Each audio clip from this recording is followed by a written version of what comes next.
बोला हरे कृष्णा कृष्णा राम हरे राम राम राम हरे हरे।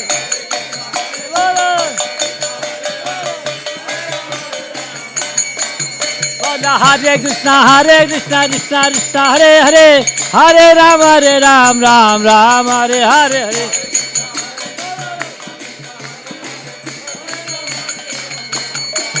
बोला हरे कृष्णा कृष्णा हरे हरे, हरे राम राम राम हरे हरे।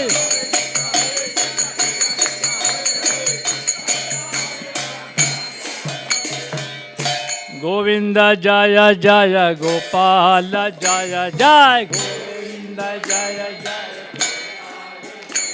जय गोविंद जय जय गोपाल जय जय गोविंद राधा रमन हरे गोविंद जय जय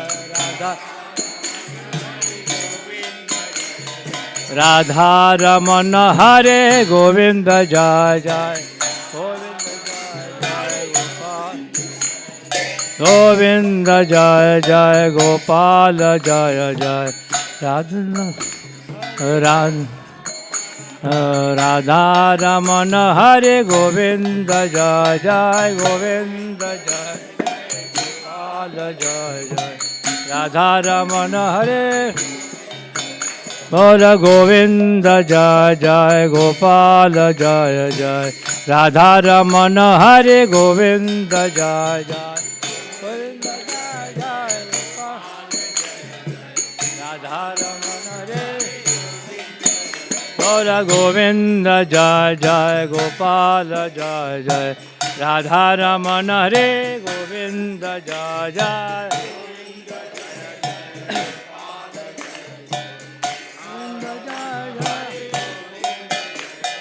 गोविंद जय जय गोपाल जय जय गोविंद जय जय गोपाल जय बोलो राधा रमन हरे गोविंद जय जय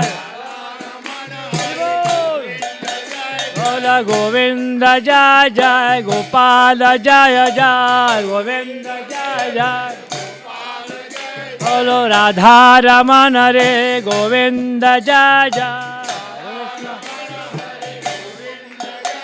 हरे कृष्णा कृष्णा कृष्णा हरे हरे, हरे राम राम राम हरे हरे।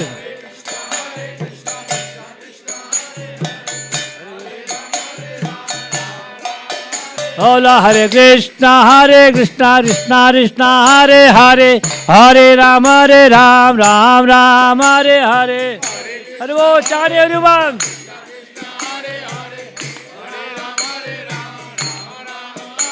हरे कृष्णा कृष्णा कृष्णा हरे हरे, हरे राम राम राम हरे हरे। हरे कृष्णा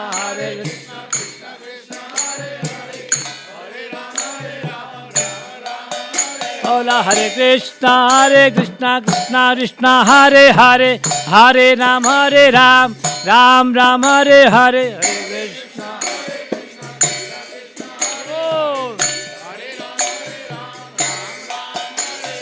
हरे कृष्णा हरे कृष्णा कृष्णा कृष्णा हरे हरे, हरे राम राम राम हरे हरे। हरे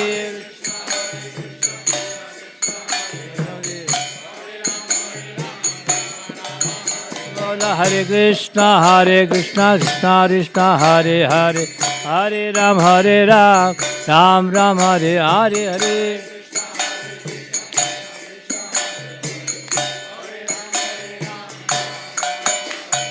जय जगन्नाथ जय जगन्नाथ, जय जगन्नाथ स्वामी जय जगन्नाथ, जय जगन्नाथ स्वामी।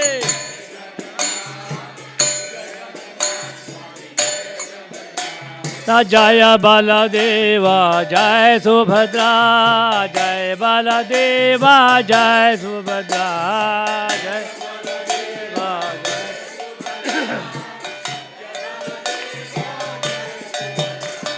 जय बलदेव जय सुभद्रा, जय बलदेव जय सुभद्रा, जय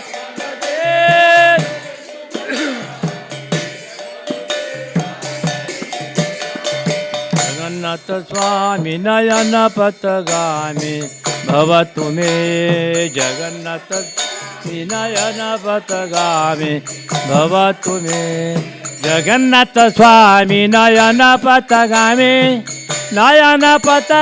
भवतु मे जगन्नाथ स्वामी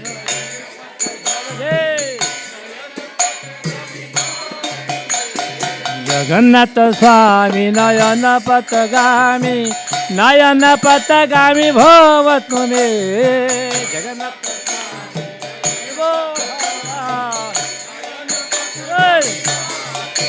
बोलो जगन्नाथ स्वामी नयन पथगामी भवतु मे जगन्नाथ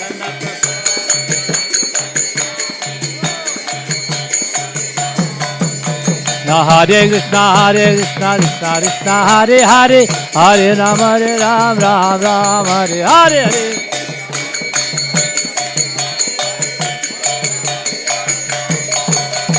हरे कृष्णा कृष्णा कृष्णा हरे हरे हरे राम राम हरे हरे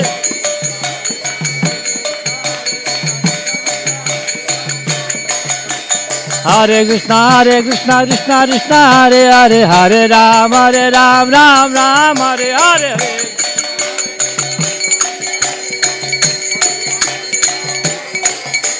हरे हरे कृष्णा कृष्णा हरे हरे हरे राम राम हरे हरे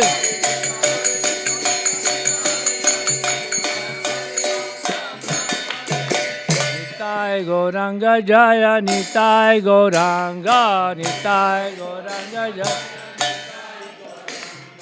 निताय गौरांग जय गौर हरे निताय जय सचिनंदन जय सचिन बोलो जय सचिनंदन गौर हरे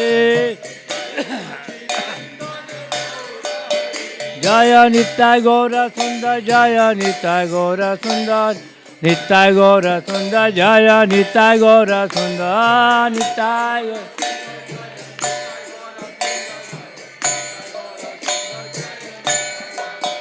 जय राधा माधव राधे जय राधा जय गिरि गोवर्धन जय गिरि गोवर्धन जय गिरि गोवर्धन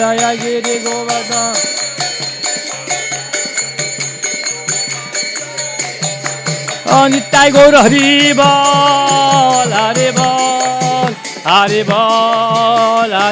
निताय गौर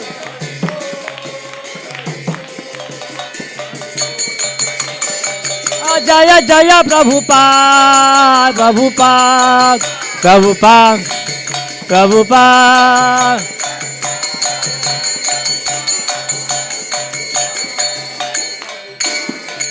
निताय गौर प्रेमानंदे हरे हरे बोल जय नित्य लीला प्रविष्टम विष्णुपाद परमहंस परिव्राजगाचार्य अष्टोत्तरशत श्री श्रीमद अभय चरणारविंद भक्ति वेदांत स्वामी श्रील प्रभुपाद की इस्कॉन बीबीडी फाउंडर आचार्य श्रील प्रभुपाद की जय अनंत कोटि वैष्णव वृंद की जय नामाचार्य श्री हरिदास ठाकुर की जय प्रेम से कहो श्री कृष्ण चैतन्य प्रभु नित्यानंद श्री अद्वैत गदाधर श्रीवास आदि श्री गौर भक्तविंद की जय गंगा माई जमुना माई की जय भक्ति देवी तुलसी महारानी की जय वृंद देवी की जय वृंदावन मथुरा धाम की जय श्री श्री राधा कृष्ण गोप गोपीनाथ श्याम कुंड राधा कुंड गिरिराज गोवर्धन महाराज की जय कृष्ण बलराम की जय जय जगन्नाथ बलदेव सुभद्रा महारानी की जय राधा श्याम सुंदर जी भगवान की जय राधा माधव जी भगवान की जय निताई गौर सुंदर भगवान की जय जगत गुरु श्रील प्रभुपाद की जय ट्रांसेंडेंटल बुक डिस्ट्रीब्यूशन की जय ग्रंथराज श्रीमद् भागवतम की जय गुरु महाराज की जय निताई गौर सीतानाथ प्रेमानंदे हरि हरि बोल all glories to the assembled devotees Hare Krishna all glories to the assembled devotees Hare Krishna all glories to the Guru and Gauranga all glories Srila Prabhupada Gaura Premanand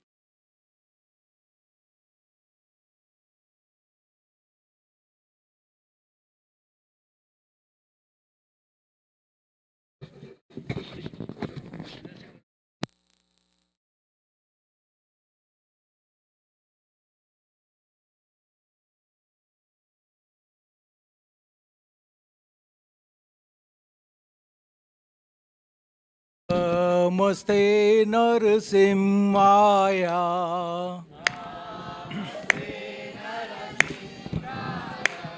Prahlad लाद दायिने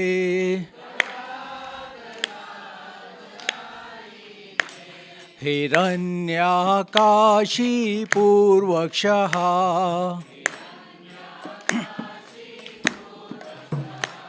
हिरण्याकाशी पूर्वक्षः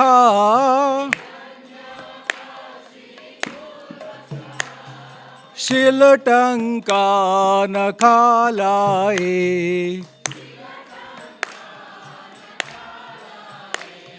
इतो नरसिंहा परतो नरसिंहा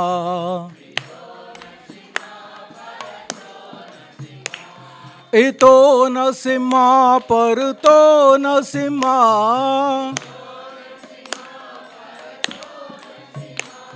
यतो यतो यामि ततो नरसिंहा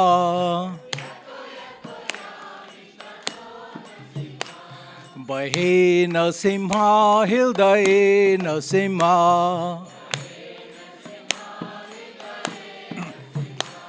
बहे नरसिंहा हृदये नरसिंहा नरसिंहं दिं शरणं प्रपते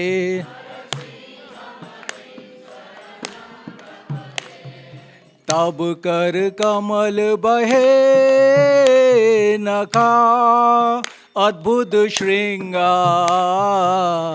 दलिता हिरण्यकश्यपु तनु भृंगा केशव देता नर हरि रूपा जय जगदीश हरे जय जगदीश हरे जय जगदीश हरे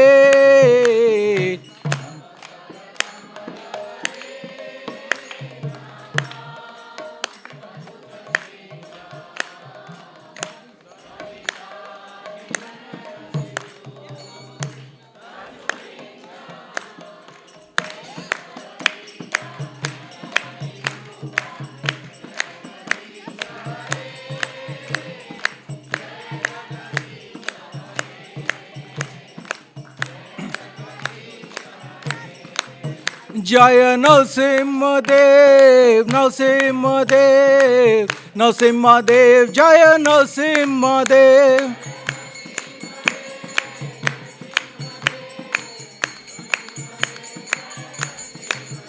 जय प्रह्लाद महाराज प्रह्लाद महाराज प्रह्लाद महाराज जय प्रह्लाद महाराज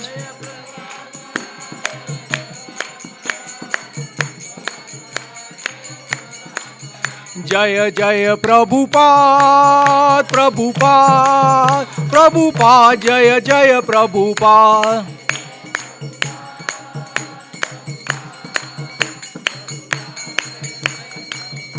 जय जय गुरुदेव गुरुदेव गुरुदेव जय जय गुरुदेव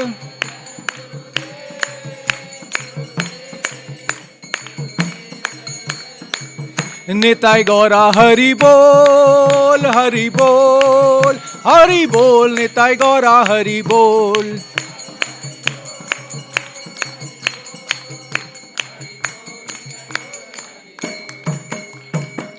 विघ्न विनाशक नरसिंह भगवान की बख्शिरोमणि प्रह्लाद महाराज की अभय चरणाविंद शिव प्रभुपाद की निताय गौरा प्रेमानंदे हरे Krishna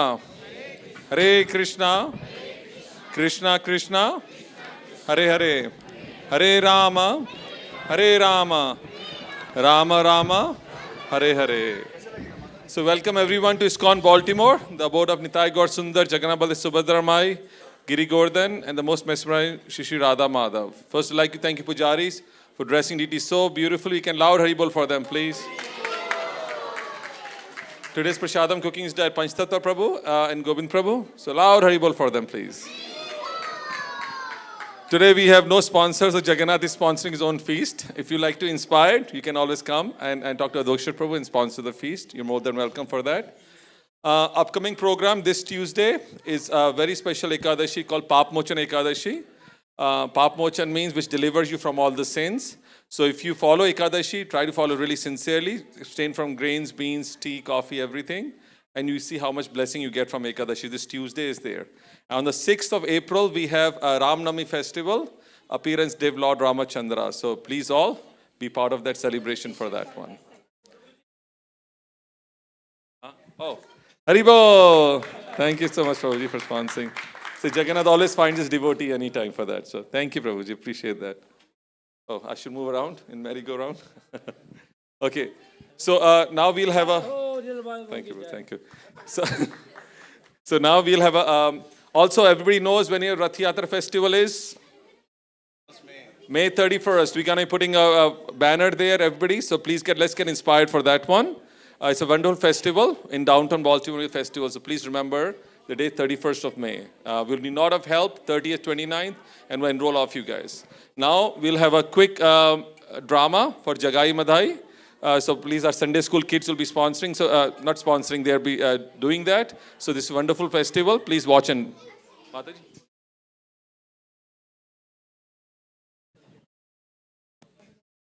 Can you guys move back a little bit, please? Just a little bit this way. We might need up to probably right about here. So if you guys could all move all the way back. There's a lot of space back there. A lot of space over there next to Prabhupada.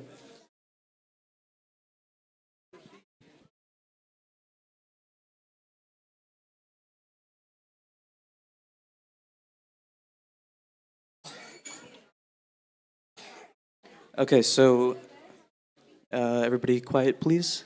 Hare Krishna. Okay, so a short introduction. We're going to be doing a play, a drama. So welcome to today's performance. Our story takes us back to 500 years ago, to the time of Sri Chaitanya Mahaprabhu, who served the divine teachings of love, devotion, and chanting the holy names of Krishna to all people, regardless of their background and regardless of their status. Today we recount the dramatic tale of two notorious brothers, Jagai and Madai. They were once feared throughout the land for their sinful ways, committing acts of violence, greed, and cruelty. These two brothers live lives filled with darkness.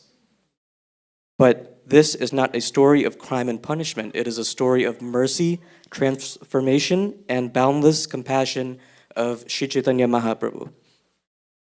The arrival of Sri Nityananda Prabhu, the dear companion of Chaitanya Mahaprabhu, would change everything. He, in his infinite mercy, would try to rescue these fallen souls from their miserable plight.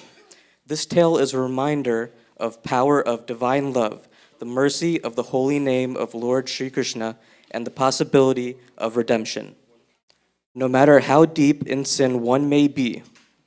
So sit back, watch, and as we unfold the story of Jagai and Madai, a story of transformation, grace, and the ultimate victory of light over darkness. Okay, so can we play the recording?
500 years ago, Shri Krishna descended as Chaitanya Mahaprabhu in his most merciful incarnation to deliver the fallen souls of Kali Yuga. His associates were Lord Nityananda and Haridas Thakur. Take this instruction and preach the holy name of Krishna to one and all. As you say, our Lord, as you say.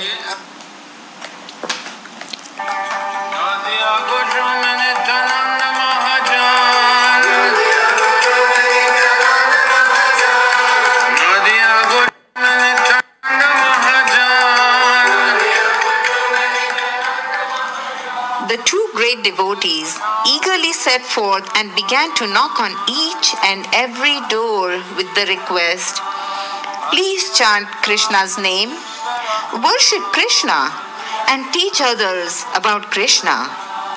They were happily received by the pious people, while the envious would blaspheme them. Completely unconcerned by favorable or unfavorable reactions, they proceeded around the town.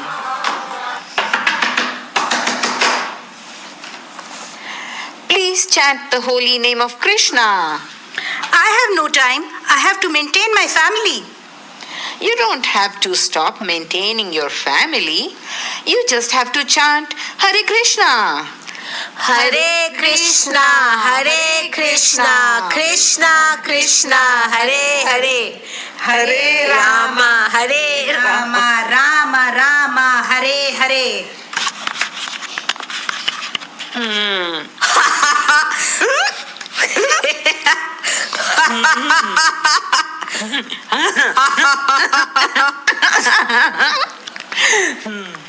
Who is making this noise? They are none other than Jagai and Madhai. They are two sinful Brahmana brothers. By bad association, they had become meat eaters, drunkards, thieves. The entire town is terrified of these two persons.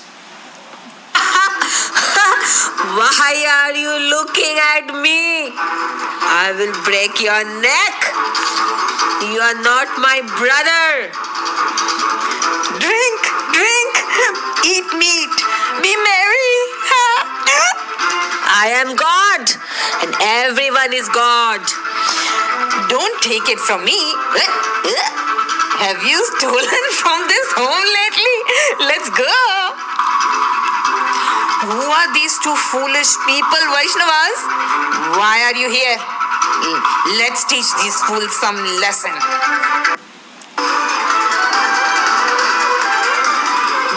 They run after Haridas Thakur and Nityananda Prabhu. Hari Hari! Hari Hari!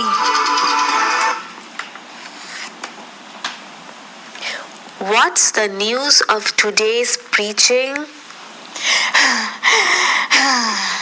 We knocked on a few doors. They were happy to chant Krishna's name. And we met these two sinful brothers who had created havoc in the city of Nadia. What are their names? Jagai and Madhai. Please deliver them, Chaitanya Mahaprabhu. They are so sinful. Just by seeing you and Nityananda Prabhu, they have already been delivered.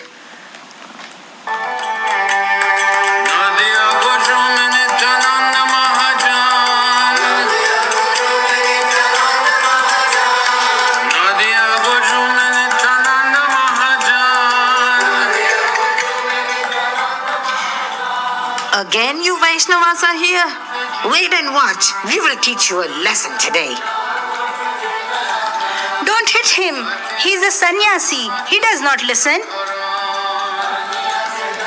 Who hit my pure devotee? Chakra! Go kill them! Don't kill them. Don't kill them. Jagai actually saved me. Please forgive us. From today on, you will have pure love and devotion for Krishna. Having received the mercy of Chaitanya Mahaprabhu and Lord Nityananda, both the brothers became completely transformed. They would chant 200,000 names of the Lord every day. Offer everyone humble obeisances and constantly berate themselves for their past sinful activities. All glories to Nityananda Prabhu. All glories to Jagai and Madhai.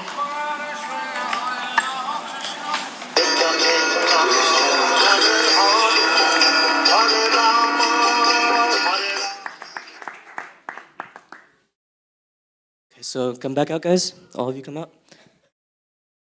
So to play Chaitanya Mahaprabhu, we had Krishna. Please give him a round of applause. To play Lord Nityananda, we had Anirudh. To play Haridas Thakur, we had Keshav. To play Jagai and Madhai, we had Ram and Jagdish. To play the householder you saw earlier, we had Pranav. And then as the Kirtaniers, we had Hari Gopal and Vaishnavi. And please give one more round of applause for Shama Bhakti Mataji. She's sitting right back there. She directed most of the play while I was away, and put everything together. So thank you, Shama Bhakti Mataji. And then I'll give it back to Neelamadha Prabhu. Thank you so much. It was such a wonderful, drama. They're planning to do during the Gaur Purnima, but we thought we can do afterwards in a Sunday, much serene environment. So thank you so much. Haribo. So today, we are very fortunate. His Grace Anuttama Prabhu is here. Haribo! We all know Anuttama Prabhu. He's at GBC, disciple Shri Prabhupada, more than 45 years in Krishna consciousness, had many, many roles to play, and did such wonderful job from being temple president from Denver, now being here in DC. He's global director of ISKCON Communication. He's GBC, chairman of GBC the whole world. Right now he's GBC of many, many temples here. And what a wonderful service he's doing, helping so many temples grow leaps and bounds itself. He's GBC of our temple also. And under his guidance, the temple is really flourishing. Haribol, can we have a noise please come down, please? When we are introducing a speaker, we should keep a loud noise. And devotees can move forward, please, as many as possible, because there'll be more coming. So we are very grateful. Prabhu has a very busy schedule, travels all over the world, dealing with communication, dealing with so many other meetings. But despite that, he was kind enough to come and give us blessings to give lecture today. So thank you so much. We give you His Grace Anuttama Prabhu. Haribo!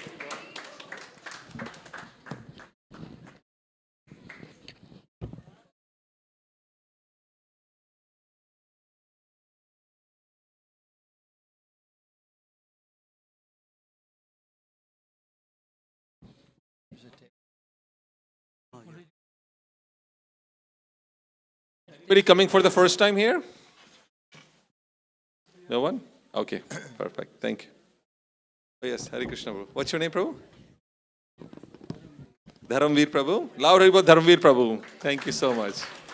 So we have Himanshu Prabhu. He'll give, at the end of the thing, he'll give you a small tour of the temple and a prasadam with you. Thank you.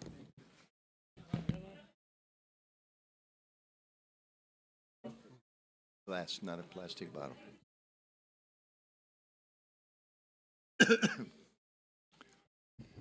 Did anyone notice that subtle but very deep theological point? Krishna was playing Lord Chaitanya. Did you follow that? That was maybe the most important message of the whole play. Yes, very deep theological concept. So we'll chant a little bit Jai Radhamadhava and then read from Gita.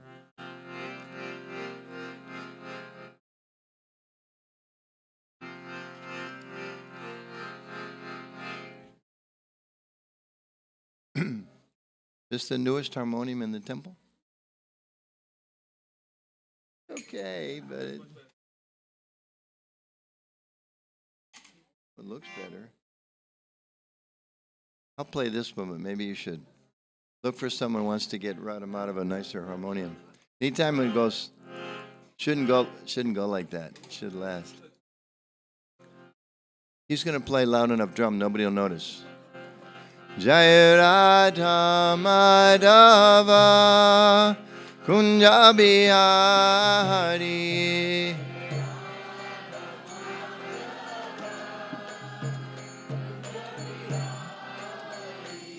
Jai Radha Madhava Kunja Bihari.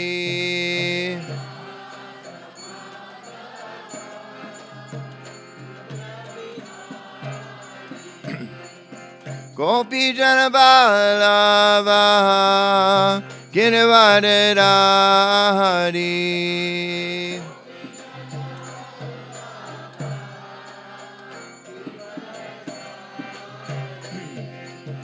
Gopi Jana Ballava Girivardhari.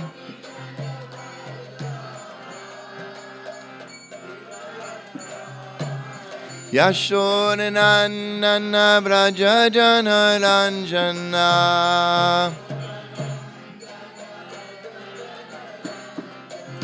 Yashodanandana Brajajana Ranjana.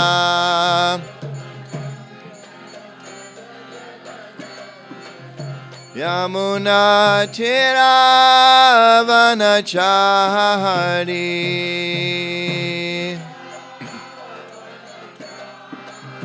Yamuna Tiravanachari.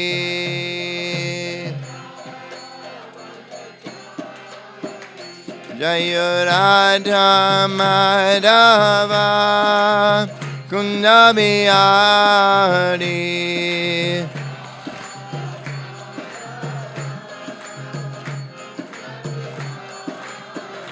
Jaya Radha Madhava Kunja Bihari.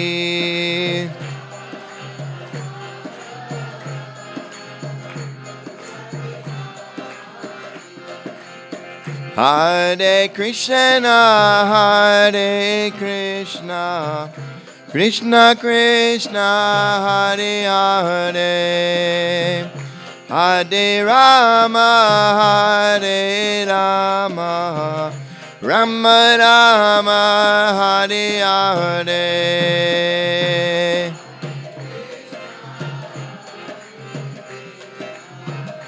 Krishna Krishna, Hare Hare, Hare Rama, Hare Rama, Rama Hare Hare. Jaya Radha Madhava Kunja Bihari.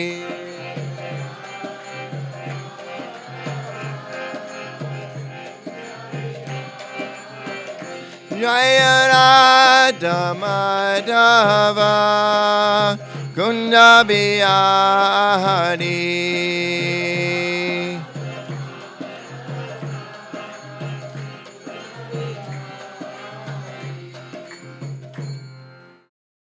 Jai Om Vishnupad Paramahamsa Pravrajagacharya Asto Tarasada Shri Srimad.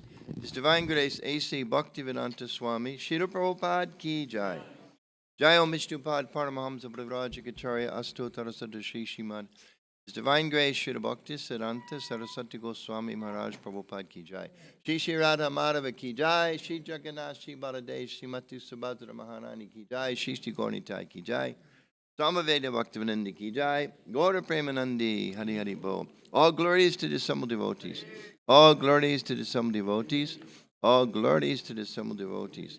All glories, Shri Shri Guru and Gauranga. Shri Prabhupada Ki Jai.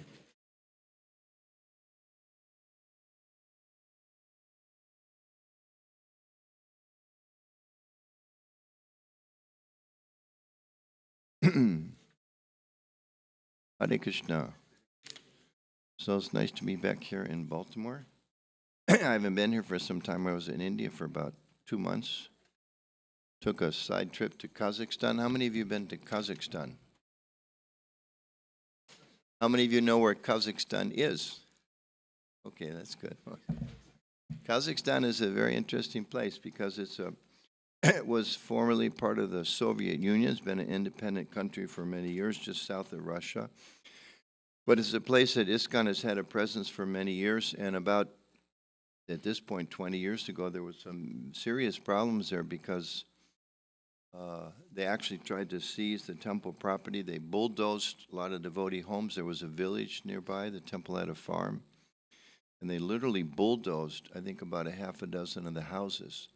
It was kind of like bulldoze the Hare Krishna house, Hare Krishna house, Hare Krishna house, somebody else's house, left standing, Hare Krishna house, Hare Krishna house. So it was a big religious freedom and persecution issue for many years. Things quieted down, and the devotees are still there. The farm is still there.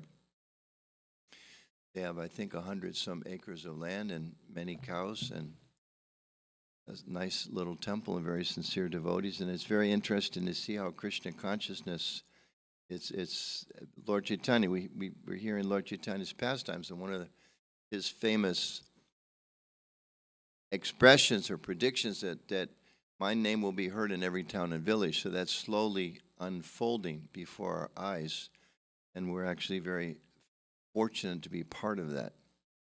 When we go out in Baltimore and do Harinam, or we go out and share one of Prabhupada's books, or have a home program, or invite somebody here to the temple, we're actually participating in that activity with Krishna. If we remember that, it makes it very exciting. You know, most of life is pretty boring. Near where I live, there's a pond, and I was out walking yesterday. I walked by a young couple that were walking, and if I heard her right, she happened to be speaking, she said, "I'm so bored." I was thinking, nice day, nice pond, nice walk, hopefully, nice husband, hopefully. Why are you so bored? You know? And it's just because everything material was boring. I remember as a kid, like that was my constant mantra to my mother, "I'm bored." Well, try this. No. Try this. Try that. It's boring, boring, boring. Like Prabhupada describes it. Material energy, because we're spiritual beings, we need spiritual experience. And when we're denied that, or when we've separated ourselves from that, then it's all boring because it's insufficient. So he explained that this whole material world is like a bunch of, a long line of zeros. But if we connect with Krishna, it's like putting a 1 in front of all the zeros. So then when Krishna's there, I'm going to talk about that a little bit as we go on. If Krishna's there, then the pond has meaning. The day has meaning. Even the husband, ladies, even the husband has meaning. Promise. And vice versa for the men. Has more meaning. Actually, an eternal meaning. The relationship may not be eternal, but the connection, helping each other to Krishna, is eternal. So again, thank you all for being here. It's nice to be back in Baltimore. And I was, Neela Madhav was asking me, what verse do you want to read? What do you want to talk about? And yesterday was such a beautiful day. Today's a nice day, beautiful spring day. So I was reminded of this verse in the 10th chapter of the Bhagavad Gita. So I'll read the Sanskrit and then the translation and part of the purport. There's no light here, is there? Light here? Be a little easier to see. Oh, that's better. That's better. Okay, good. The soul is eternal, the eyes are not.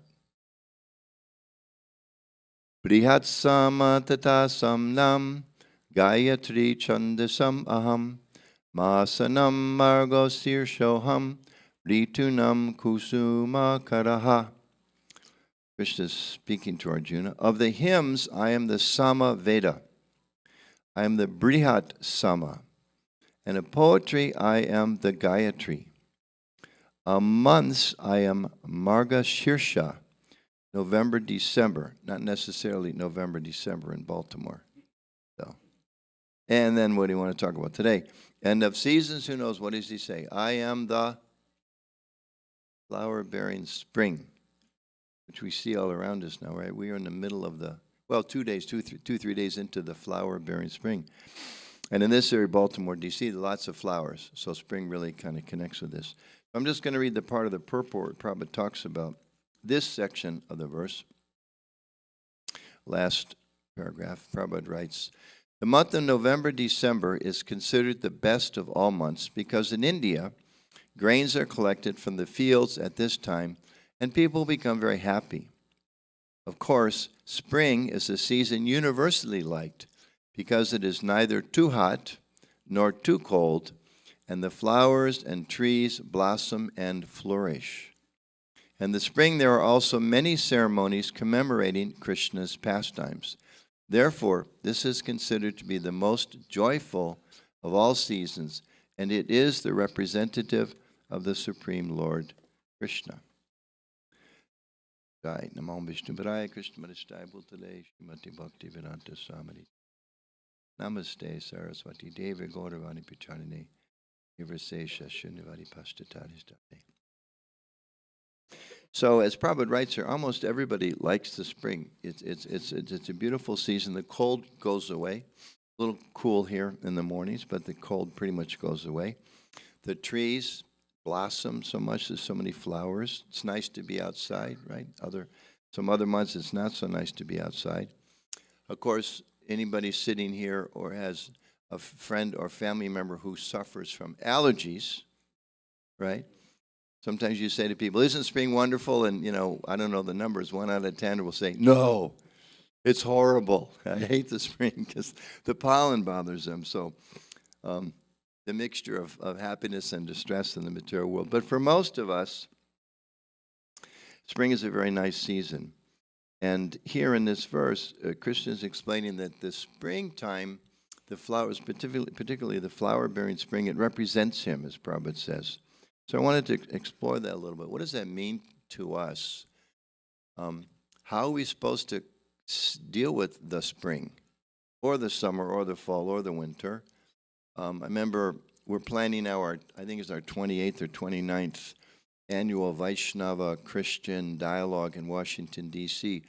In 2 years, actually, we had this theme, Spirit in the World, Affirmation, Renunciation. Like, what are you supposed to do with the world? Do you affirm it? Do you embrace it? Or do you reject it? And there's tension within the Christian traditions because, we won't get into that, it's another topic, but there's tension there, and there's tension within our tradition, certainly within the Vedic tradition. What do you do with the world? We have this philosophical paradigm of seeing the world. What do you do with it? So I want to talk about that a little bit. For people who are atheists or maybe also agnostics, just look at simple analysis of that.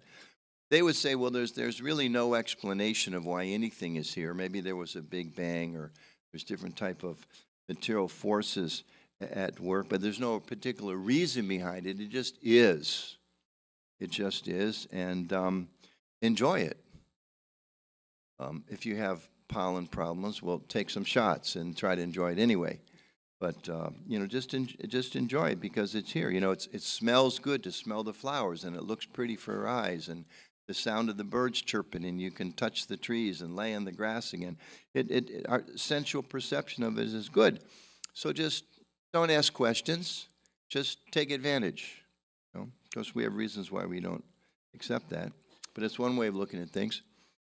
For one who maybe is on accepts some type of spiritual path, or for someone who is a spiritual path perhaps leads to voidism, that there's ultimately nothing,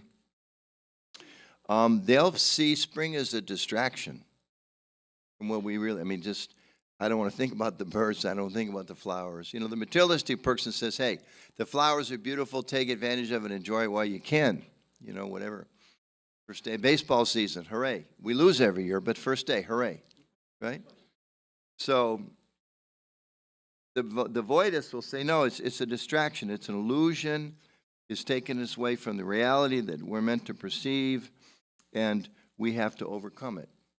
That's how they would perceive spring in general. It's just a distraction, and maybe even a dangerous distraction. For many people who are theists, who have some sense that there's a God behind everything, at least some of them will say, spring is God's creation, which we also agree, but they'll say spring is God's creation. So almost similar to the materialistic person, enjoy it. It's God's gift to us. And I can remember as a young person, I went to a religious camp for 12 years as a camper, I think. And that was kind of what they said. Thank you, God, for the water. Thank you for the sun. Thank you for the canoe trip. But I was even, at least some point in time, I started thinking, well, thank you for us that can enjoy the canoe trips, and thus they get to go to summer camp, and us that get to go swimming in the lake. But what about the kids that don't have a lake, that don't get to go swimming, what about them? Like God just likes us, he doesn't like them. That didn't quite seem fair to me, and led me personally reject that concept of God.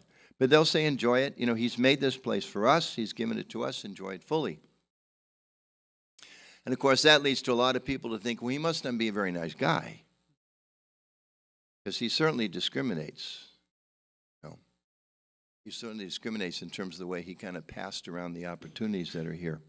So we have some problems with each of these perspectives. But so what does Krishna mean? Let's look at that a little deeper. What does he mean when he says, I am the flower-bearing spring? So we see things a little bit differently. We see that actually the world has a purpose. Materialists will say, the gross materialist, the atheist person will say, there is no purpose. We say, no, there is actually a purpose. And we're meant to try to understand, or we have the opportunity to understand what is that purpose. And at the same time, it has a purpose. At the same time, it can be a distraction. We agree with that part of some people's philosophy. But we also agree that it's God's gift. We also agree that it's beautiful. It's not just a distraction. It is a distraction, but it's beautiful. And it is possibly a source of illusion, but it is his creation. And it is, as Prabhupada explains his purport, it is his representation. So how do we understand that? And then we also understand that the problem lies, and this is maybe the gist of the Vaishnava perspective. It's coming from Krishna. It's a gift from God. But if I think that it's here for me to try to enjoy separately from him, there's no purpose behind it. It was just created for me, period, full stop. Me, my tribe, my nation, my company, the strong win and all of those types of things. Actually, I just get completely entangled, and I will end up being very unhappy with that kind of perspective. So, Vaishnava perspective, to grasp it more deeply, I want to see, well, what is it that leads to this discussion with Krishna? Why is he even makes this point? I mean, the Bhagavad Gita is a literature about transcendental knowledge. Why is he talking about things like flower-bearing spring? In the 7th text of the same chapter, Krishna says, just reading English, one who is factually convinced of this opulence and mystic power of mind engages in unalloyed devotional service. Of this there is no doubt. And then this chapter is entitled, 10th chapter, The Opulence of the Absolute. He goes on and describes all these different manifestations of his power, of his Shakti, of his beauty, of his strength. And he's saying that one who is convinced of these opulences, they engage in unalloyed devotional service. He says, of this there's no doubt. And then the very next verse, very famous verse, I am the source of all spiritual and material worlds. Everything emanates from me. The wise who know this perfectly engage in my devotional service and worship me with all their hearts. And then he goes on to describe. And then Arjuna, after he said that, Arjuna acknowledges, I accept you as a supreme reality. You are text 12, you are the supreme person, the eternal abode, the purest, the absolute truth, etc. And then he says, oh Krishna, I totally accept all that you have told me. And then what leads to this, please tell me in detail of your divine opulences by which you pervade all these entire worlds. So Krishna's comment that I'm the flower-bearing spring is one of the many responses he gives to Arjuna's question, how do I understand your opulences? And he says, well, we're focusing this for one thing, I am the flower-bearing spring, it represents me. He says, O Krishna, O supreme mystic, how shall I constantly think of you? And how shall I know you? In what various forms are you to be remembered, O Supreme Personality of Godhead? O Janardana, please again describe in detail the mystic power of your opulences. I am never satiated in hearing about you, for the more I hear about you, the more I want to taste the nectar of your words. And then Krishna says, Yes, Arjuna, I will tell you of my splendorous manifestations, but only those of which are prominent, for my opulence is limitless. So Arjuna says he's convinced. Krishna is saying, one understands my opulence, my supreme position. They become a devotee. Arjuna says, how do I accept that, but how do I remember you? How do I think about you? I'm about to go into a battle. And how am I supposed to think about you? Of course, a little bit you wonder, like, there's not a lot of manifestations of springtime in the middle of a battlefield. So I don't know, I was thinking this morning, the horses, whatever flowers are there, the horses take care of in a hurry. So this one maybe didn't fit so much on the battlefield. It's more for us, like looking out the window in Baltimore, we can think about the spring and the flowers. But he goes on and explains these different opulences in different ways that we can understand him. So the Lord is saying, yes, all these things, they come from me, all these manifestations, and you can remember me in this various ways. So in this particular verse, in that context of Krishna saying, if you understand my opulence, then you can actually awaken to your real identity, your spiritual perspective. And then Arjuna is saying, how do I think about you? Krishna is saying, spring is one of my opulences, one of my splendorous manifestations. So it's giving us an understanding of how we can live in this world, not thinking it's all for me and how come they're suffering. Or not thinking it's all for me and it's out and out competition. Not thinking, well, God created it all for me to enjoy and to stay here forever, because why is there so many problems here? But that he's actually created it. Prabhupada explains in the 3rd chapter of Bhagavad Gita, there's 2 purposes of this world. Anybody remember what those 2 purposes are? One of this whole universe, there's 2 purposes. One, to give us the facility to try to be happy here. Krishna is very kind. Prabhupada sometimes describes in his lectures, he said, Krishna is so kind, if you want to go to hell, he'll let you go to hell. Which is kind of an oxymoron in a sense. Well, if he's so kind, why is he letting you go to hell? Because you wanted it. We wanted it. So those 2 purposes. You can go to the higher planets. You can be a bird. You can be a turtle. You can, whatever. There's 8,400,000 species. And it describes each one of those has unique opportunities for sensual gratification. It's more of a study than any of us will want to make, but I think we can accept that on faith, that each one of those different forms, it provides some unique opportunity to enjoy material experiences. But the problem still remains. I'm a spiritual being trying to enjoy things of the material platform. It doesn't work. It just doesn't match. Sometimes Prabhupada gives examples like oil and water. We've all seen that. You mix some oil and water, you stir, stir, stir, they seem to mix, they immediately separate, immediately separate, immediately separate. So that's what we're in this unsolvable problem, in this continuous dilemma, as a spiritual being trying to squeeze out enough gratification from the material world that'll satisfy our heart, and we keep coming up short. It just doesn't work out. And that's why the car salesman is very happy to tell you, well, of course you weren't happy with the car I sold you last year because you didn't have the feature that we just added this year. So if you buy this new car, it's only $10,000 more than you paid last year, you get this added feature. And then you buy one job I had in high school was selling skis. Maybe I told this story before, which is, again, we all have experiences like this. They have what they call this factory representative would come and convince all the salespeople why the particular ski, and I remember, a certain type of an edge on the bottom of the ski, and the way that it bent, the way that it moved, the width of the ski.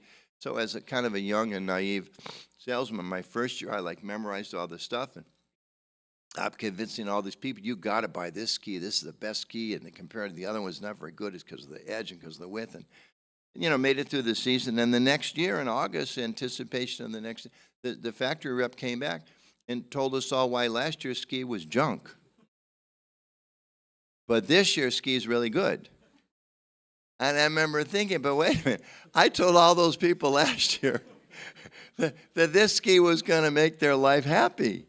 They were getting, of course, and then the next year and the next year and the next year. I mean, I can remember, even as a little kid, wondering, how many times can there be a new and improved tide? Right? You know the laundry soap, right? Listen to the ads. Every 2 years, it's new and improved. It's since 1954. I was born in 1954. I remember on TV, new and improved Tide. Like, come on. So that's part of the whole materialistic illusion. It will be new, it will be improved, it will be better, which maybe it will be, but it still won't satisfy you. So that's the message that Krishna is giving. And Arjuna is realizing this, because he's saying to Krishna, I'm understanding, actually, I'm a spiritual being. I have to connect with you. How do I do that? How do I remember you? So Krishna is helping us to understand this. So as Vaishnavas, he's giving us this wonderful insight. When we see the flowers, as we do this time of year, when we see the trees, when we see the warm sunshine, Krishna says, remember me. Remember me. So we should try to, this is part of our yoga process. I was speaking with a man yesterday. I take an exercise class. I'm getting older. I got an exercise doctor. You'll be glad to know I'm exercising. And so there was a man who was substituting. He's actually a yoga teacher. I was talking about yoga. He said, what kind of yoga? I said, well, you've heard of bhakti, right? No. I said, you've heard of kirtan, right? He said, no. And I thought, oh, boy, you haven't gone very deeply. How do I explain to him? So I was saying, yeah, well, kirtan is yoga through sound vibration. And he'd heard of Om. So that was a good start. But beyond that, very little. So the process of bhakti, or bhakti yoga, Krishna consciousness, Arjuna is helping us understand how do we, just like Krishna helped him understand, how do you can be a warrior in the middle of a civil war and remember me and make spiritual advancement. So he's telling us how we can live in Baltimore, in the city, or in suburban Maryland, or wherever we live, California, Gujarat, wherever it is, how we can remember Krishna by seeing things of this world as his opulence.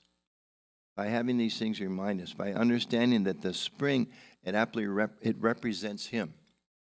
When we see the beautiful cherry trees, wow, we should think, whoa, this is a reflection of Krishna's beauty. If this little flower, just like I walked in, you had flower right there when I walked, it's like such a beautiful flower. This represents Krishna. And it's just a small spark, tiny, tiny, tiny, tiny, tiny spark of his opulence. It represents his artisticness. Artistry? Thank you. Yes, he's the best artist. Last night where I live, there was a beautiful sunset. I was looking at the sky, I thought, how can somebody think this all happened by chance? When it's by chance, it would just be a big gray blob, wouldn't it? If you do things by chance, it's a big gray blob. Again, I'm walking around this little pond. It's a man-made pond. Somebody had to think about making the pipe the right level so that it flows in. And the other pipe had to be just the right level so it flows out. And they had to put the walkway just a certain distance around so it doesn't get flooded very often.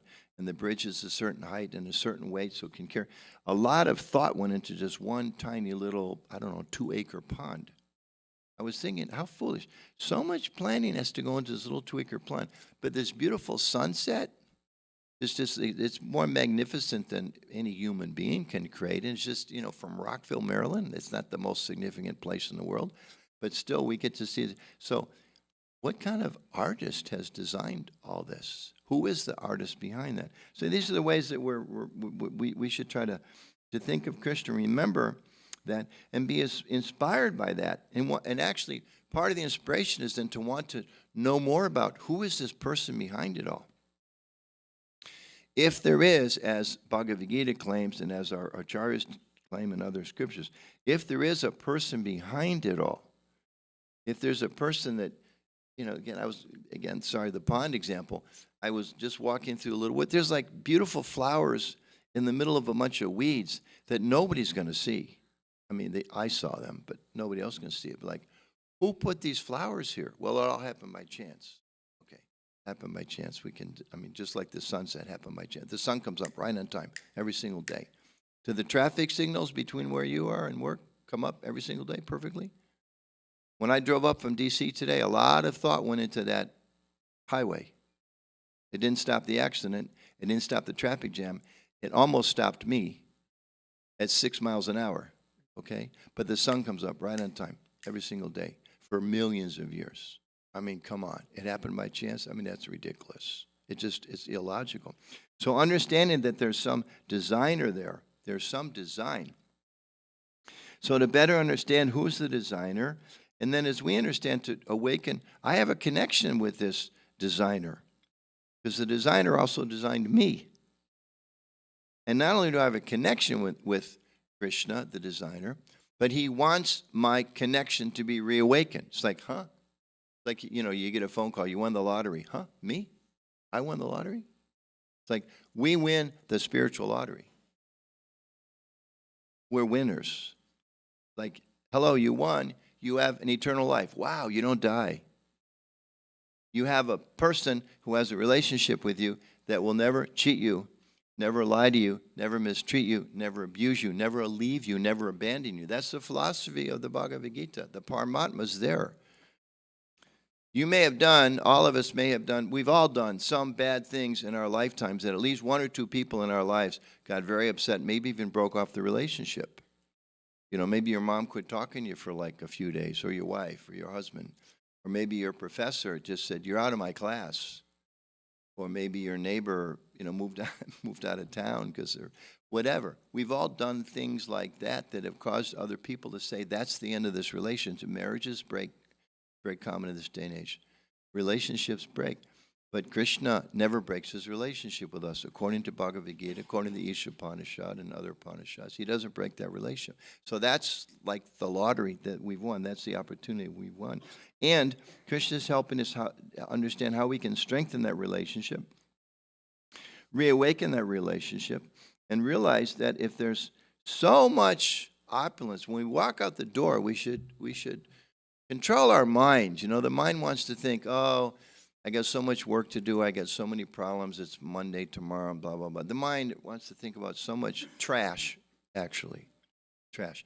But we should train our mind to think, I have one more day to connect with Krishna. I have one more moment to connect with Krishna. Look at that beautiful tree. In the midst of can be so many not very nice things. Look at that tree that Krishna designed. Who is this designer? Who is this artist? Who is the person behind it? How can I somehow connect with him? And to realize that if there's so much opulence shown in this world, which is described as a middle planet, what must it be like in the spiritual realm, which we're offered the opportunity to return to? How much beautiful that must be. So these types of thoughts and should, as instructions, should really inspire us to go deeper in our spiritual lives. And as we go deeper, we should endeavor and become deeply, deeply convinced that there must be a designer. We have to be deeply convinced of that fact. Prabhupada says that's a fact, that there's a designer. And we should look at it from all perspectives about, different ideas are there, different theories there. It shouldn't just be we come to the temple because it's convenient, we like the food, we like the people, we like to sit on the floor, Of course, we can be attracted to the deities and so many things. That's very nice. But also, we should be convinced there must be a designer. And if we understand that there must be a designer, it's not by chance, then we need to become convinced, this other point, I'm not the center. This is a big thing that keeps us here. This thinking that I'm the center. I'm the most important person in this world. I'm the most important person this spring. I'm the most important person in this traffic jam. If I get through it, it's good. If I don't get through it, it's bad. I'm the most important person in this company, or in this hospital, or in this family. No, I'm not the most important. There was one story, one devotee was talking to Prabhupada and trying to be humble. He said, Prabhupada, I'm the most fallen, I'm the most forgetful, I'm the most sinful, I'm the most this. And Prabhupada looked and said, you're not the most anything. Why are you so proud? You think you're the most sinful. You're not the most sinful. Look at Jagai and Madhe, right? They're so much more sinful. You're not, So we have to get rid of this ego, this false ego of thinking that my position is important one because of some material opulence. My position, your position, our position is important. You are important. This is our philosophy. We are important. We don't just live for like 50 or 100 years and you're gone, you're dust. We don't live for a certain period of time, and if you don't accept God, you go to hell forever. Not according to our philosophy. We don't say you practice the spiritual vows and you do all kinds of tapasya and austerity, and you somehow, if you're really, really fortunate, you become nothing. That's not the Vaishnava philosophy. Our philosophy is that we can reconnect with the supreme, all-attractive person.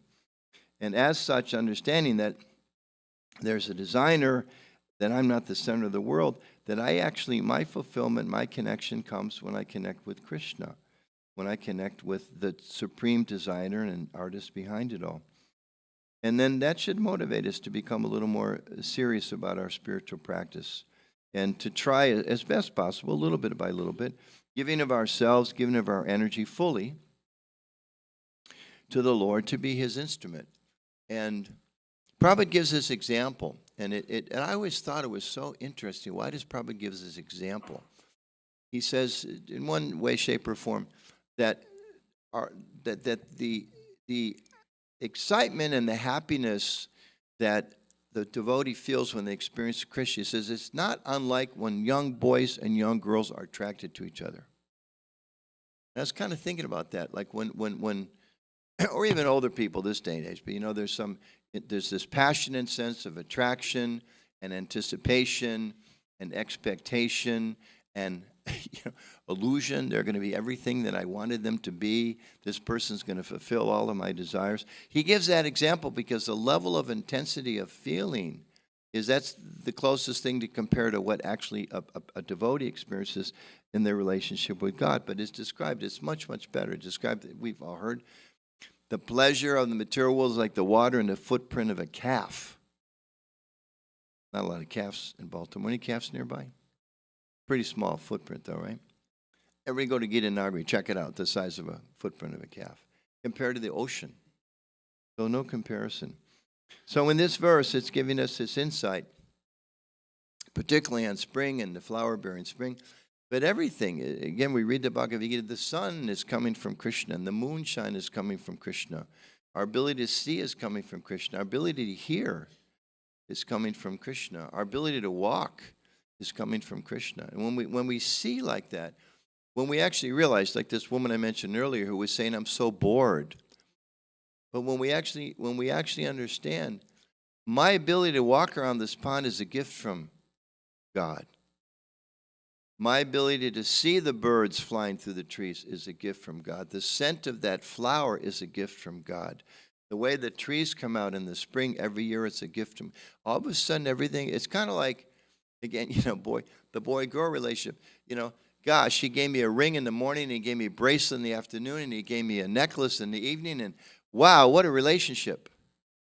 He's pretty special, right? It wears off pretty soon. After the first few gifts, he's like, okay, your turn. Here's I wear an extra large, 40, 42, right? Krishna's not like that. It's like there's a gift in the morning, a gift in the afternoon, a gift in the evening, a gift the next morning, a gift in the afternoon. But we don't have the eyes to see it because we're too focused on the body and the mind and listening to the mind that wants to tell us, I'm bored. Whereas we could be thinking, wow, look at that tree. It's a gift of Krishna. What a wonderful designer. Who could have designed that tree? And all kinds of things. It comes out of a little seed. I remember, I'll end with this. I remember when I quit science. I never would have made a doctor. But I can remember, like, reading science books. It's like in high school mostly, and then college. It's like, okay, give one example, the cell. 4,000 years ago, we just thought the cell was like this. I think Aristotle maybe had some idea. But then, after believing that for 1,000 years, at least in terms of Western civilization, we realized so-and-so in the 1100s realized that a cell is actually this. And they believed that for 300 years. But then we found out that a cell in the 1600s, cell, then we found out. And in the year 2000, we made this great discovery, and now we know this is what a cell is. Until you get the next textbook. And then they tell you there's something more than that, right? It's like with medical research, I mean, I remember even use a tough example, COVID. The medical, professionals, God bless them for doing everything. And a lot of medical people lost their lives trying to save the rest of us. But it was like, we think this is going to work. And they tried stuff that didn't work. And a lot of people died that maybe wouldn't have died except for the backfired, okay? Then they figured it all out and things got better. But that's the nature of this world, that even the best intended things sometimes go wrong because the body itself, it's a temporary vehicle. And the purpose of it is to help us connect with that designer behind it all. So just a few thoughts. It is the flower-bearing spring. We live in a beautiful part of the country where there's a lot of flowers. There's a whole month of flowers in spring. And my apologies to those of you that suffer from allergies. Come back in the fall. We'll give the same class about autumn. There's got to be some verse about autumn. We'll find that one. But it's wonderful, isn't it? I mean, it's a reason to live. It's a reason to be happy. It's a reason to be joyful. It's a reason to be hopeful. In the midst of such a mess, to think that behind the whole scenes there's an artist described as the most beautiful person, the most knowledgeable person, the most loving person, the most beautiful person, and that person actually has a relationship with us. We have a relationship with him, with Radha Krishna, and it's just up to us to wake it up, to awaken it. And as we saw in this play earlier, Lord Chaitanya came to make it really easy. We just have to take advantage. So I'll stop there, and maybe we have time for some questions at all. The flower-bearing spring, Lord Krishna Ki Jai. You have a comment or question or any reflection? Thank you, Prabhu. Hare Krishna for a nice talk. So sometimes we find ourselves rejecting the non-material or the material objects, I should say, or the advances of this material world, whether it be technology, science, medicine. But if we connect everything to Krishna, is that okay? Not just the living entities like flowers and trees and birds, but also, for example, advancements in medicine. Yeah, doctor. Yeah, why not? Ours is a very practical philosophy. Madhava ki jai, Jagannath Baladev Subhadra Maharani ki jai, Shishi Gornitai ki jai. Prabhupada would often speak like this, and he many times would directly say, I just heard a little video. Oh, it was a video when he was in Gitanagari farm. And apparently he'd been in West Virginia and New Vrindavan, and they had some farm equipment was out, there was rain on, and was being not taken care of. And then Prabhupada made this comment. He said, it's not that we reject these things, we see them as coming from Krishna. And then he said, as beautiful as the countryside is, it doesn't mean we reject the towns and villages. They also come from and are connected to Krishna. So you could kind of tell he was telling all these folks that abandon everything to live in the farmlands, don't get puffed up and think you're better because you're living here and that Krishna's not in the city. He's in the city also. So the question is, how do we use it properly? I mean, money is there's another story. They went and they told Prabhupada of some guru, Swami Yogi or something, that when people would offer money, his hands would go behind his back. And they told Prabhupada, and Prabhupada said, if you bring money to me, I will go like this. And then I will say, give me more. And I will use it for Krishna. So that's the difference. Sometimes people, they'll just, oh, he wants money. No, for Krishna. So this is the beautiful thing about Vaishnavism.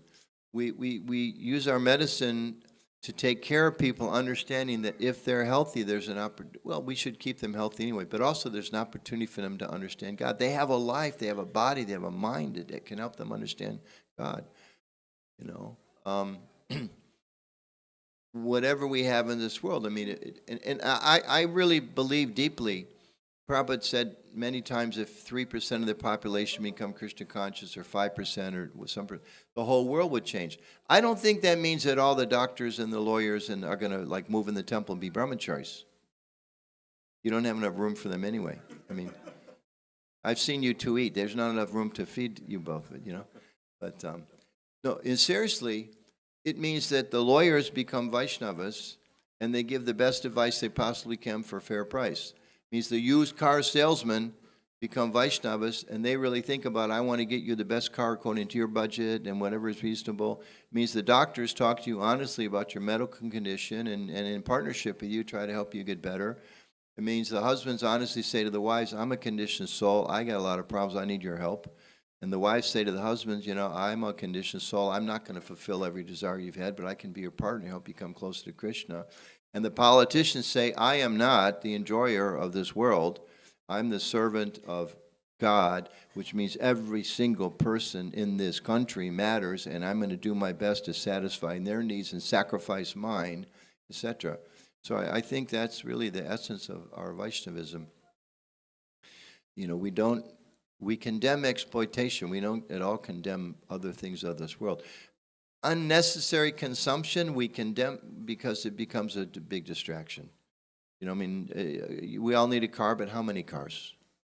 You know, occasionally you need a new car, but how often you need a new car? If you're Alfred Ford, Ambarish Prabhu was at the DC temple, okay, you better drive a nice car, because people are going to wonder what's wrong with you. You're the great-grandson of Henry Ford, and you drive a crummy old car, right? If you're a medical doctor, I mean, I would assume people expect you to, you know, present yourself in a certain way, but you don't have to get carried away with it. Okay? Any questions or comments from the ladies' side? Often the ladies are more shy, but they often have the best questions. Hare Krishna Prabhu, thank you so much for such a beautiful class. I have one question. Sometimes people object and they say, oh, you Hare Krishna put Krishna behind everything. Is it, beauty of the nature could be randomness or just, it's nature, it's divine anyway. So how can we answer such kind of questions? Well, I would say it's beautiful that you see beauty in the randomness. And we see beauty in the fact that it's not so random. It's actually quite organized. You know, randomness means spring comes in August and winter comes in September, and then the rains come, and then, randomness is not so good a thing, actually. Randomness means you go for a hike in the canyon, and without any warning, you get washed away in the flood. That would be random, isn't it? Randomness means there's nobody directing that you drive on one side of the highway or the other side, and you're not going to get killed because we just believe randomness is good. So we're glad you see beauty in randomness. We see beauty in the organization of that nature. And that leads us with a deep conviction that there needs to be a designer. There absolutely is a designer. And you can just ask them, if you're talking to some office person or whatever, and you can say, well, okay, if there's no designer, if there's no plan maker, then, where did this building come from? This building was planned, this building was designed, and it was talked to the construction people. It was a huge headache trying to get the permits from the city, right? Because they make you jump through hoops to make sure you did everything exactly the way you're supposed to. So much, probably gives a simple example. He says a child sees, and he grew up in the pre-automobile era, but he talks about how a child will see a car driving on the road, and he'll think that it's some kind of magic thing, or where's the horse? But an adult understands, no, there's a motor and there's a driver, because they see things more thoughtfully and more carefully. And a lot of times, people that, not always, but many times, people that are just so engrossed in materialistic life, they don't want to think there's a designer or a controller or a purpose for all, because that means they're responsible. It means there's somebody that's going to hold me responsible for my actions. I don't want to be held responsible for my actions. Don't tell me there's a purpose. Don't tell me there's laws and rules and karma. I don't want to hear that. But that doesn't change the fact that when they indulge themselves in sensual gratification, it just doesn't satisfy the self. And they don't want to admit that. And that's when you tell them that in a nice, humble, and loving way. Well, okay, it may be random, but that experience of randomness will not satisfy you. I think I told the story. I was at the Indian Embassy a few years ago, and there was a young guy kind of showing off in front of some young women, and I was there talking to them, trying to be a little sober-minded, and they were just kind of showing off. And then the two young women walked away, and then this young man, maybe 25, 30, he said to me, he said, "You want to know the truth?" I said, "Yeah." He said, "I'm miserable." But in front of the beautiful girls, he was Mr. Hotshot, Because, hey, you know, maybe these women will be attracted to me because I'm so cool and I'm so together. But as soon as they left, it's like, the truth is. But see, people don't want to admit that to each other because they feel it's defeatist, or, you know, you're just not hip, or you're not together, you're just not smart enough. But, you know, the real hip, together, smart people say this is not the place we're meant to be happy. It's not possible. So, but devotees can be as happy as possible by seeing that connection with Krishna. And then we have this faith that when we give up this world, same way we change bodies so many times, we'll change bodies again, we'll go back to Krishna. So we get the best of both worlds. We live in a more sane, more reasonable, more loving, more caring world here. And we have this faith and this vision that there's even a much, much, much better place when this life's over. We're like the super optimists of the planet. And simultaneously, we're the pessimists. We're the pessimists and the optimists. We can take 1 or 2 more, Nilamanu? Okay. Okay, one more. Make it a really good one. But simple, okay? Don't leave me looking bad. I'm not that.